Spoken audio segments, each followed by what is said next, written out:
The G7 is not an international organization, it is an informal forum of heads of state and government. The G7 consists of Canada, France, Germany, Italy, Japan, the UK, and the US. In addition, the European Union is represented at all meetings. The G7 consists of Canada, France, Germany, Italy, Japan, the UK, and the US. The European Union is also represented at all G7 meetings.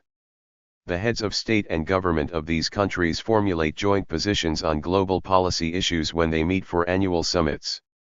Primary areas of focus include the global economy, foreign and security policy, development and climate. The G7 is an informal bloc of industrialized democracies: the United States, Canada, France, Germany, Italy, Japan, and the United Kingdom, UK, that meets annually to discuss issues such as global economic governance, international security, and, most recently, artificial intelligence, AI. Proponents say the forum's small and relatively homogeneous membership promotes collective decision-making, but critics note that it often lacks follow-through and excludes emerging powers. Russia belonged to the forum from 1998 through 2014, when the bloc was known as the Group of Eight, G8, but the country was suspended following its annexation of Ukraine's Crimea region. The G7's future has recently been challenged by continued tensions with Russia and, increasingly, China, as well as by internal disagreements over trade and climate policies. But responding to Moscow and Beijing has also brought the bloc together. In a sign of renewed cooperation, the G7 has imposed coordinated sanctions on Russia over its war in Ukraine and launched a major global infrastructure investment program to counter China's Belt and Road Initiative. The bloc built on these programs at its 50th summit, held in southern Italy in 2024. In Apulia, G7 countries agreed on a new framework to fund Ukraine with profits from frozen Russian assets and adopted a newly assertive approach toward China. The United States, France, Italy, Japan, the UK, and West Germany formed the Group of Six in 1975 to provide a venue for non-communist powers to address pressing economic concerns, which included inflation and a recession sparked by the Organization of the Petroleum Exporting Countries, OPEC, oil embargo.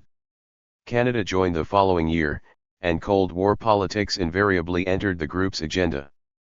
The European Union, EU, has participated fully in the G7 since 1981 as a non-enumerated member. It is represented by the presidents of the European Council, which comprises EU member states' leaders, and of the European Commission, the EU's executive body. There is no formal criteria for membership, but all participants are wealthy democracies. The aggregate gross domestic product, GDP, of G7 member states, not including the EU, makes up about 43% of the global economy in nominal terms, down from nearly 70% 3 decades ago. Unlike the United Nations or the North Atlantic Treaty Organization, NATO, the G7 is not a formal institution with a charter and a secretariat. The presidency, which rotates annually among member states, is responsible for setting the agenda of each year's summit and arranging logistics for it. In 2024, Italy is acting as president. Ministers and envoys, known as Sherpas, hammer out policy initiatives at meetings that precede the gathering of national leaders. Non-member countries are sometimes invited to participate in G7 meetings. Russia formally joined the group in 1998, making it the G8. U.S. President Bill Clinton thought that admitting Russia to the exclusive club would lend the country international prestige and encourage its first post-Soviet leader, Boris Yeltsin, to hew more closely to the West. Clinton also believed that membership would help mollify Russia as the NATO security alliance opened its doors to former Soviet satellites in Eastern Europe. The Group of Seven, G7, is an intergovernmental political and economic forum consisting of Canada, France, Germany, Italy, Japan, the United Kingdom and the United States. Additionally, the European Union, EU, is a non-enumerated member. It is organized around shared values of pluralism, liberal democracy, and representative government. G7 members are major IMF advanced economies. Originating from an ad hoc gathering of finance ministers in 1973, the G7 has since become a formal, high-profile venue for discussing and coordinating solutions to major global issues, especially in the areas of trade, security, economics, and climate change. Each member's head of government or state, along with the EU's Commission President and European Council President, meet annually at the G7 summit. Other high-ranking officials of the G7 and the EU meet throughout the year. Representatives of other states and international organizations are often invited as guests, with Russia having been a formal member, as part of the G8, from 1997 until its expulsion in 2014. The G7 is not based on a treaty and has no permanent secretariat or office. It is organized through a presidency that rotates annually among the member states, with the presiding state setting the group's priorities and hosting the summit. Italy presides for 2024. While lacking a legal or institutional basis, the G7 is widely considered to wield significant international influence. It has catalyzed or spearheaded several major global initiatives, including efforts to combat the HIV/AIDS pandemic, provide financial aid to developing countries, and address climate change through the 2015 Paris Agreement. However, the group has been criticized by observers for its allegedly outdated and limited membership, narrow global representation, and ineffectualness. The G7 countries have together a population of about 780 million people, or almost 10% of the world population, and comprise around 50% of worldwide nominal net wealth. The concept of a forum for the capitalist world's major industrialized countries emerged before the 1973 oil crisis. On March 25, 1973, the United States Secretary of the Treasury, George Shultz, convened an informal gathering of finance ministers from West Germany, Helmut Schmidt, France, Valéry Giscard d'Estaing, and the United Kingdom, Anthony Barber, before an upcoming meeting in Washington, D.C. United States President Richard Nixon offered the White House as a venue, and the meeting was subsequently held in its library on the ground floor.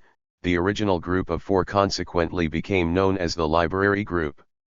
In mid-1973, at the spring meetings of the International Monetary Fund and the World Bank, Schultz proposed the addition of Japan, which all members accepted. The informal gathering of senior financial officials from the United States, United Kingdom, West Germany, Japan, and France became known as the Group of Five. In 1974, all five members endured sudden and often troubled changes in leadership. French President Georges Pompidou abruptly died, leading to a fresh presidential election that was closely won by Valéry Giscard d'Estaing. West German Chancellor Willy Brandt, American President Richard Nixon, and Japanese Prime Minister Keiichi Tanaka all resigned due to scandals. In the United Kingdom, a hung election led to a minority government whose subsequent instability prompted another election the same year. Consequently, Nixon's successor, Gerald Ford, proposed a retreat the following year for the group's new leaders to learn about one another. First G6 summit at the Château de Rambouillet in November 1975. At the initiative of Giscard d'Estaing and his German counterpart, Helmut Schmidt, France hosted a three-day summit in November 1975, inviting the Group of Five plus Italy, forming the Group of Six, G6. 14 taking place at the Château de Rambouillet. The meeting focused on several major economic issues, including the oil crisis, the collapse of the Bretton Woods system, and the ongoing global recession. 15 The result was the 15-point Declaration of Rambouillet, which, among other positions, announced the group's united commitment to promoting free trade, multilateralism, cooperation with the developing world, and rapprochement with the Eastern Bloc. The members also established plans for future gatherings to take place regularly every year. In 1976, British Prime Minister Harold Wilson, who had participated in the first G6 summit, resigned from office. Schmidt and Ford believed the group needed an English speaker with more political experience, and advocated for inviting Pierre Trudeau, who had been Prime Minister of Canada for 8 years, significantly longer than any G6 leader. Canada was also the next largest advanced economy after the G6 members. The summit in Dorado, Puerto Rico later that year became the first of the current group of 7, G7. In 1977, the United Kingdom, which hosted that year's summit, invited the European Economic Community to join all G7 summits. Beginning in 1981, it has attended every gathering through the President of the European Commission and the leader of the country holding the presidency of the Council of the European Union. Since 2009, the then newly established position of the President of the European Council, who serves as the Union's principal foreign representative, also regularly attends the summits. Until the 1985 Plaza Accord, meetings between the 7 governments' finance ministers were not public knowledge. The accord, which involved only the original group of 5, was announced the day before it was finalized, with a communiqué issued afterward. The 1980s also marked the G7's expanded concerns beyond macroeconomic issues, namely with respect to international security and conflict. For example, it sought to address the ongoing conflicts between Iran and Iraq and between the Soviet Union and Afghanistan. Following the 1994 summit in Naples, Russian officials held separate meetings with leaders of the G7. This informal arrangement was dubbed the Political 8, P8, colloquially the G7+1.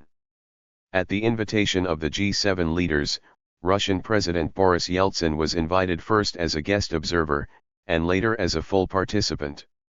After the 1997 meeting, Russia was formally invited to the next meeting and formally joined the group in 1998, resulting in the group of 8, G8. Was an outlier in the group, as it lacked the national wealth and financial weight of other members, and at the time was not an established liberal democracy. Its invitation, made during a difficult transition to a post-communist economy, is believed to have been motivated by a desire to encourage its political and economic reforms and international engagement. Russia's membership was suspended in March 2014 in response to its annexation of Crimea. Members stopped short of permanently ejecting the country, and in subsequent years expressed an openness or expressed desire to reinstate Russian participation. In January 2017, Russia announced it would permanently leave the G8, which came into effect June 2018. In 2020, U.S. President Donald Trump, backed by Italian Prime Minister Giuseppe Conte, advocated for Russia's return. All other members rejected the proposal, and Russia expressed no interest. There have been various proposals to expand the G7. The U.S.-based Atlantic Council has held the D10 Strategy Forum since 2014 with representatives from what it calls leading democracies which support a rules-based democratic order, consisting of all members of the G7, including the European Union, plus Australia and South Korea. Several democratic countries, including India, Indonesia, Poland, and Spain, participate as observers. Centered around a similar mandate as the G7, the D10 has been considered by some analysts to be an alternative to the group. This is also favored by various think tanks and former British leader Boris Johnson. In 2019 under Putin, Russia had signaled support for the inclusion of China, India, and Turkey if the G7 had reinstated Russian membership. In 2020 under Trump, the US had signaled support for the inclusion of Australia, Brazil, India, and South Korea, plus the Rain Corporation of Russia. The leaders of the other 6 G7 members unanimously rejected this proposal. Also in November 2020, Jared Cohen and Richard Fontaine, writing in Foreign Affairs, suggested that the G7 might be expanded to a T12 of techno-democracies. Earlier, in June of that same year, the Global Partnership on Artificial Intelligence, GPAI, was announced. Something of a spin-out of the G7, founded by members Canada and France, GPAI's initial membership was 15, including both the EU and India, as well as Australia, Mexico, New Zealand, Singapore, Slovenia, and the Republic of Korea. Boris Johnson invited representatives of Australia and the Republic of Korea to the June 2021 G7 summit. India was also invited to the 2021 summit, with an aim to deepen the expertise and experience around the table along with the other guests, according to a UK government statement. In 2021, French jurist and consultant Eric Garner de Beville, a member of the Cercle Montesquieu, proposed Spain's membership to the G7. American charge d'affaires in Spain, Conrad Tribble, stated that the United States enthusiastically supports a greater role of Spanish leadership at the international level. In 2022, Germany confirmed it would be inviting India, against rumors to the contrary. In 2023, Japan's Prime Minister Fumio Kishida invited South Korea, Australia, India, Indonesia, Brazil, Vietnam, Comoros, the Cook Islands, representing the Pacific Islands Forum, and Ukraine to the 49th summit hosted in Hiroshima. The G7 was founded primarily to facilitate shared macroeconomic initiatives in response to contemporary economic problems. The first gathering was centered around the Nixon shock, the 1970s energy crisis, and the ensuing global recession. Since 1975, the group has met annually at summits organized and hosted by whichever country occupies the annually rotating presidency. Since 1987, the G7 finance ministers have met at least semi-annually, and up to 4 times a year at standalone meetings. Beginning in the 1980s, the G7 broadened its areas of concern to include issues of international security, human rights, and global security. For example, during this period, the G7 concerned itself with the ongoing Iran-Iraq War and Soviet occupation of Afghanistan. In the 1990s, it launched a debt relief program for the 42 heavily indebted poor countries, HIPC, provided $300 million to help build the shelter structure over the damaged reactor at Chernobyl, and established the Financial Stability Forum to help in managing the international monetary system. At the turn of the 21st century, the G7 began emphasizing engagement with the developing world. At the 1999 summit, the group helped launch the G20, a similar forum made up of the G7 and the next 13 largest economies, including the European Union, in order to promote dialogue between major industrial and emerging market countries. The G20 has been touted by some of its members as a replacement for the G7. Having previously announced a plan to cancel 90% of bilateral debt for the HIPC, totaling $100 billion, in 2005 the G7 announced debt reductions of up to 100% to be negotiated on a case-by-case basis. Following the global financial crisis of 2007 to 2008, which was the worst of its kind since the 1970s, the G7 met twice in Washington, D.C. in 2008 and in Rome, the following February. News media reported that much of the world was looking to the group for leadership and solutions. G7 finance ministers pledged to take all necessary steps to stem the crisis, devising an aggressive action plan that included providing publicly funded capital infusions to banks in danger of failing. Some analysts criticized the group for seemingly advocating that individual governments develop individual responses to the recession, rather than cohere around a united effort. In subsequent years, the G7 has faced several geopolitical challenges that have led some international analysts to question its credibility, or propose its replacement by the G20. On March 2, 2014, the G7 condemned the Russian Federation for its violation of the sovereignty and territorial integrity of Ukraine through its military intervention. The group also announced its commitment to mobilize rapid technical assistance to support Ukraine in addressing its macroeconomic, regulatory, and anti-corruption challenges, while adding that the International Monetary Fund, IMF, was best suited to stabilizing the country's finances and economy. In response to Russia's subsequent annexation of Crimea, on March 24 the G7 convened an emergency meeting at the official residence of the Prime Minister of the Netherlands, the Katshuis in The Hague. This location was chosen because all G7 leaders were already present to attend the 2014 Nuclear Security Summit hosted by the Netherlands. This was the first G7 meeting neither taking place in a member state nor having the host leader participating in the meeting. 66 The upcoming G8 summit in Sochi, Russia was moved to Brussels, where the EU was the host. On June 5, 2014, the G7 condemned Moscow for its continuing violation of Ukraine's sovereignty and stated they were prepared to impose further sanctions on Russia. This meeting was the first since Russia was suspended from the G8, and subsequently it has not been involved in any G7 summit.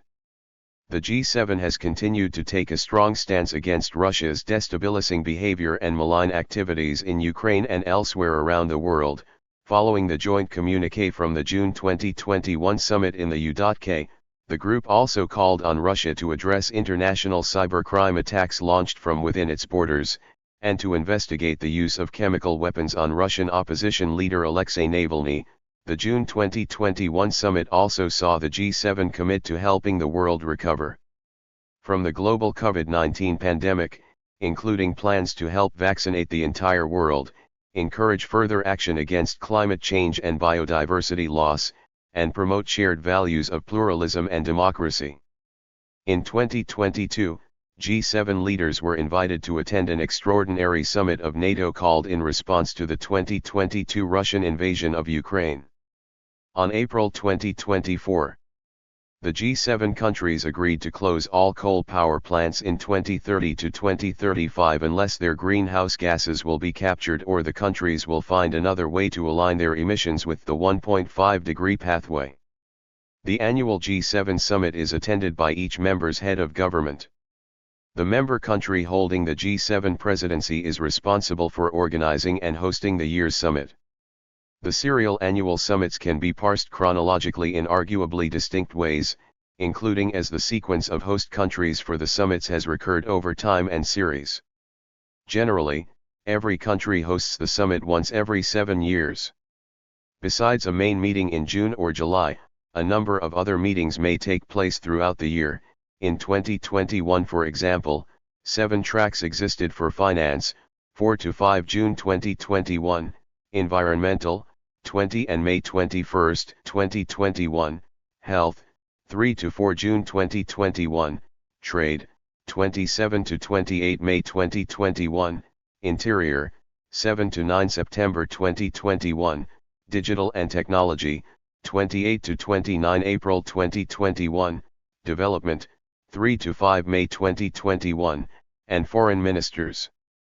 The Group of 7, G7, has been a forum to coordinate global policy for 50 years, but experts are increasingly questioning the group's relevance. The G7 is an informal grouping of advanced democracies that meets annually to coordinate global economic policy and address other transnational issues. Due to internal divisions and the rise of alternative institutions such as the G20, some experts have questioned the G7's relevance.